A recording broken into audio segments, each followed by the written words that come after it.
So, hi, my name is Natanya Barron, and as you probably have surmised at this point, I am the author of the upcoming book, Pilgrim of the Sky. Now, I wanted to do a video blog for a few reasons. One of which is I kind of have bum hands and I already do a ton of typing, and I thought it might be an interesting way to learn a little bit more about the author behind the book and her motivations and whatnot, to actually see her face to face. And hey, I'm not exactly a shy person, so it sounds like a win-win situation to me. Anyway, um, the whole point of this vlog is to kind of give a little more of a conversational tone to what has gone in and what will go into putting the book out, which is due in December from Candlemark and Gleam. So first things first, I thought for this first episode we'd do kind of a shorter piece because I'm kind of getting my feet wet and sort of want to do this in one take. But I thought I would talk about the title of the book. Now, if I had to use a blanket term for the book, I would call it myth punk, but it certainly has some steampunk underpinnings as well, no pun intended. And when I was starting the book, I definitely had this sort of very vague concept of a woman from our time being transported into a world that wasn't necessarily the past of this world, but a world that had a prolonged Victorian period. Now, all along the way, I wanted to make sure there were still these analogs that were the same, so people could exist in both worlds at the same time, but have presumably different influences, or be slightly different. But one of the things that doesn't change from world to world is some of the poetry. We've definitely established that Shelley and Keats and Wordsworth, for instance, all pretty much created the same works in both worlds. And my main character, Maddie Angler, in the beginning of the book, picks up a volume of the complete works of William Wordsworth. Now, if you know anything about me, and you might or you might not, but I spent a good portion of my life studying in school because I wanted to become a professor of English, particularly a medievalist. But along the way, I fell absolutely in love with the Romantic poetry movement in the early 19th century. And these were, the Holy Five are Wordsworth, Coleridge, Byron, Shelley, and Keats in sort of rough age, but not death, because some of them died young, because that was all very romantic anyway. When I was first reading Wordsworth, he sort of gets the bad rep, I think, for being the kind of more conservative of them, not quite as passionate at times, but I really love his use of language, and I've always sort of mined the poetry of mostly Wordsworth and Keats for inspiration. And when I was looking for a title of this book, I wanted something that kind of sounded steampunky, but also spoke to something, I guess, that sort of harkened back to the Romantic period, because I really wanted it to be connected with poetry and imagery and things like that. So I started reading through my big old volume of Romantic poets from undergrad and came across To the Skylark, which should not be confused with Shelley's To a Skylark, although they both feature in this book. And the first line of the poem just kind of jumped out at me, and the first line is, "Ethereal minstrel, pilgrim of the sky." And I thought, Pilgrim of the Sky, that has to be the most perfect name for a book ever, especially because a lot of things happen in the sky. The whole concept of a pilgrim that is wandering, that is going to a new place, just seems so perfect. Of course, the pilgrim of the sky that he's talking about, this ethereal minstrel, is the skylark, and the imagery of birds and the skylark ended up figuring so much more into the story than I ever could have imagined, and happens to have dovetailed, again, no pun intended, with some of my overarching themes. So what I wanted to do really quickly before I get into anything more is read the poem to you. Unfortunately, I think a lot of people don't feel that poetry applies to them anymore, and especially stuff that is, more than a few hundred years old, kind of figured obsolete. But to me, Wordsworth is one of the absolute most skilled wordsmiths, and speaking his poetry sometimes is challenging, but the sonic quality and the images are just absolutely beautiful. The skylark is known because it has these absolutely beautiful songs that it sort of fills up the sky, but it dives from the sky into its nest, so it actually builds in the fields.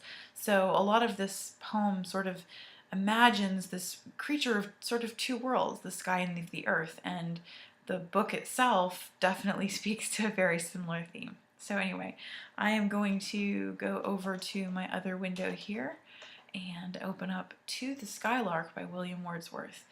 Wordsworth lived from 1770 to 1850. He had a very brilliant and amazing sister as well, Dorothy Wordsworth, who you should definitely read up about if you have the time. Anyway, it's only a couple dozen lines long, so I hope you'll listen. To the Skylark by William Wordsworth. Ethereal minstrel, pilgrim of the sky, dost thou despise the earth where cares abound?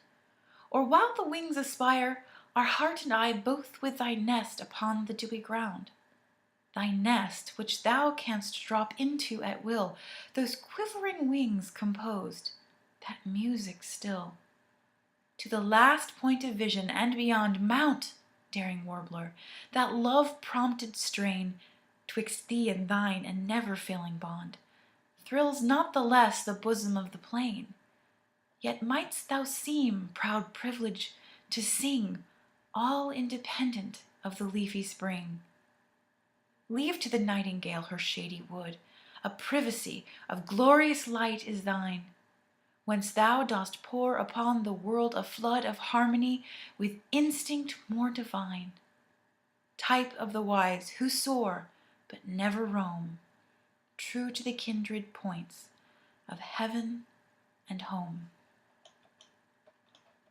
Beautiful, right? I mean, there's, even if you don't catch out all the little details in there, I just think it's just a lovely little poem.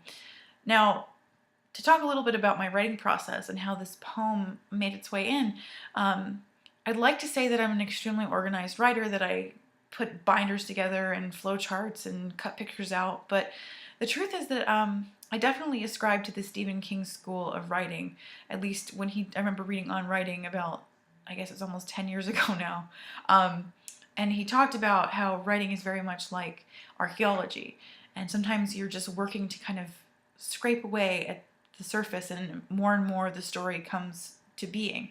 And I definitely worked that approach with Pilgrim of the Sky. I started writing it at the end of 2008 when NaNoWriMo started. I had just finished The Alder's Gate, which was a steampunk epic fantasy that I'd written, and I wanted something a little different, and I'd had this idea kind of hammering around my head, and like I said, sort of a vague idea of this woman going to another world in this prolonged Victorian period. All the details other than that I really didn't have, so I started it off in Western Massachusetts, even though I haven't lived there for over 10 years now. It's still a very dear, very strange place, and I wanted to bring that to light in Maddie's story, and I thought she should be a native New Englander like I am. The poem, obviously, I put the poem in her hands, so she definitely is familiar with the poem itself, but the bird imagery is very important. She encounters various versions of herself, two of them actually, in the course of the book, and one's sort of, she sees herself as the skylark. She sees another version of her as the nightingale, who's much darker, and another yet as the dove. So there's sort of this play of light and dark, of the bird that is both in the sky and in the ground, and the purity of the dove versus the nightingale who only comes out at night. I'd like to pretend that all that was something that I thought about really hard in the past and wrote all the notes down, but it was really more something that I kind of had all the tools there and had all the hints there, and through various revisions pulled that out more and more and more. And in the end, I'm very happy with how all that turned out. I think I might do some of the romantics a little bit of pride anyway. Who knows? Probably not. But but other than that, sort of language is very important in the novel as well. Words have a lot of power. Maddie, when she finds the Wordsworth poems, she can't really explain why they speak to her, and I think that holds true for a lot of people who fall in love with poetry, especially something that's even as far away as we are to the Romantics. The Romantics, because of their name, unfortunately, I think get a bad reputation. People thinking that they're full of sap, and everyone imagines Keats wasting away, dying from tuberculosis as this terribly romantic figure, but it's not the kind of romance that people have come to understand. It is really I think a love of environment and a love of landscapes and of the natural world, And I think that, this poem to the Skylark is definitely Wordsworth's little love sonnet in a way to the amazing Skylark, who has this incredible song and is this creature of dual worlds. So, but that's about what I have to say about that. I don't want to give away too much of the book, but suffice it to say, if you like world hopping, if you like science fiction and fantasy, if you're interested in aspects of physics and chaos theory and multiverse theory, you'll probably find something interesting in here. There's also a little bit of romance because I do enjoy a little bit of that every now and then. But more than anything, it's the journey of this main character, Maddie Angler, who not only discovers that her world is just one version of 8 possibilities, which are just 8 possibilities of a potential, infinite number. But she kind of has to come face to face with exactly who she is and what she is. And what she is a lot more than most of us will ever dream to be.